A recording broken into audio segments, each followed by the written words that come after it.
మూడో పాట. వాళ్ళేమో 2 వారాలు పక్కకున్నారు, వీళ్ళు కుమ్ముతూనే ఉన్నారు.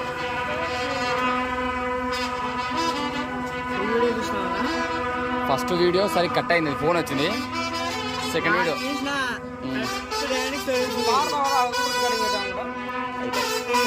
గట్టిగా ఎంపైతే గట్టిగా అయితే అవుతాయి.